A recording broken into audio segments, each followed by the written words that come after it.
আজকে ছেলে প্রচণ্ড বায়না করছে, মা চিকেন কোরমা খাবো রেস্টুরেন্ট স্টাইলে। কিন্তু বাড়িতে তো চিকেন কোরমার জন্য সব মশলা অ্যাভেলেবেল নেই, তবে ঘরে থাকা উপকরণ দিয়েই আজকে বানিয়ে নেব চিকেন কোরমা। অবশ্যই আপনারা একবার ট্রাই করবেন। নমস্কার বন্ধুরা, আমি Mahua. Welcome to Mahua cookings. আবারও আমি চলে এসেছি নতুন স্বাদের একটা রেসিপি নিয়ে।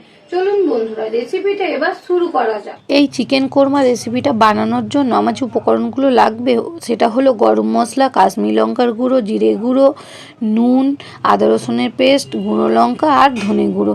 আর নিতে হবে গোটা গরম মশলা, কাজু বাদাম, আমন্ড আর কিশমিশ। আর নেব কিছুটা টক দই। টক দইটাকে খুব ভালোভাবে ফেটিয়ে রেখেছি। এখানে আমি মাংস নিয়েছি 800 গ্রাম।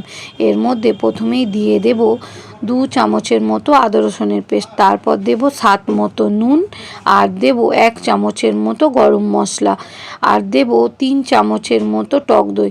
দিয়ে খুব ভালোভাবে মিক্সড করে নিতে হবে। আর দিয়ে দিতে হবে কাশ্মীরি লঙ্কা গুঁড়ো দিয়ে খুব ভালোভাবে মিশিয়ে নিতে হবে, যাতে প্রত্যেকটা মশলা মাংসর মধ্যে ঢুকে যায়। এবার আমি মাংসটাকে 1 ঘন্টার মতো রেস্টে রেখে দিয়েছিলাম। যদি হাতে কম সময় থাকে তাহলে অবশ্যই 15 মিনিটের মতো রেস্টে রাখবেন। তারপর আমি 4টে বড় সাইজের পেঁয়াজ খুব ভালোভাবে কুচিয়ে নিয়েছি। তারপর গ্যাসেতে দিয়ে দিয়েছিলাম বেশ অনেকটা সাদা তেল। দিয়ে সুন্দর করে পেঁয়াজের বেরেস্তা বানিয়ে নেব। এই পেঁয়াজের বেরেস্তাটা দিয়েই আমি চিকেন কোরমাটা বানাবো। এবার ধীরে ধীরে পেঁয়াজের বেরেস্তা বানানোর জন্য বারবার নাড়াচাড়া করতে হবে, না হলে পেঁয়াজটা নরম হয়ে যাবে আর বেরেস্তাটা খুব ভালোভাবে বানানো হবে না।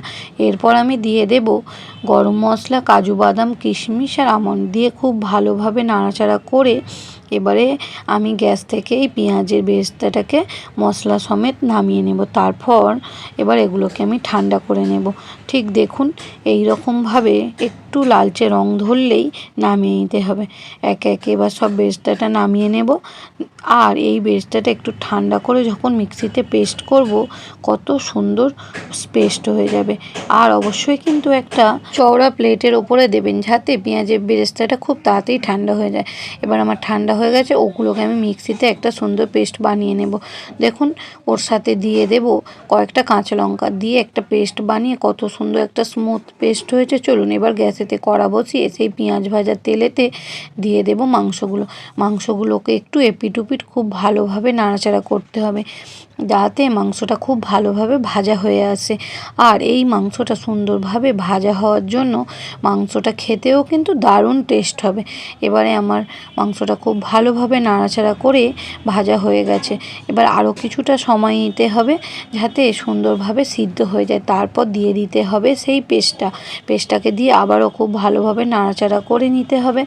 যত ভালো নাড়াচাড়া করবেন মশলাগুলো তত সুন্দর মাংসর মধ্যে ঢুকে যাবে।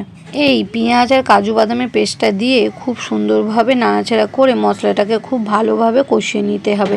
তারপর একটু তেল ছাড়া শুরু করলেই ওর মধ্যে দিয়ে দেব মিক্সি বাটি ধোয়া কিছুটা জল দিয়েও আবারও নাড়াচাড়া করে সুন্দর ফুটতে শুরু করলেই এবার চাপা দিয়ে রান্না করতে হবে। মাংসটা যত সুন্দর সেদ্ধ হবে খেতেও কিন্তু ততটা ভালো হবে। এবারে আমি চাপা দিয়ে রান্না করে নেব বেশ কিছুটা সময় ধরে। দেখুন বন্ধুরা, এই রেসিপিটা যদি ভালো লেগে থাকে তাহলে অবশ্যই ফেসবুক থেকে দেখলে ফলো আর ইউটিউব থেকে দেখলে সাবস্ক্রাইব করে দেওয়ার অনুরোধ রইল। আপনাদের একটুখানি সাহায্য আমাকে অনেক দূর এগিয়ে যেতে সাহায্য করবে। এই চিকেন কোরমাটা ঢাকা দিয়ে রান্না করতে হবে, মানে ঢাকা দিয়েই চলে গেলে হবে না, মাঝে মাঝে ঢাকা খুলে নাড়াচাড়া করতে হবে, যেহেতু কাজু বাদাম আমন্ড দেওয়া আছে তলাতে লেগে যেতে পারে। এবার এরকম করে নাড়াচাড়া করে মাংসটা ভালো করে নাড়িয়ে চাড়িয়ে আবারও চাপা দিয়ে রান্না করতে হবে। চিকেনটা আমার খুব ভালোভাবে হয়ে গেছে। এবার আমি ওর মধ্যে দিয়ে দেব 1 চামচের মতো ঘি, দিয়ে ভালো করে নাড়াচাড়া করব এবং সবশেষে নামিয়ে নেব একটা বোলের মধ্যে। দেখুন বন্ধুরা, এই চিকেনের রেসিপিটা ঠিক কতটা সুন্দর হয়েছে, খেতেও কিন্তু দারুণ হয়েছে। আপনারা অবশ্যই বাড়িতে একবার এইভাবে ট্রাই করবেন।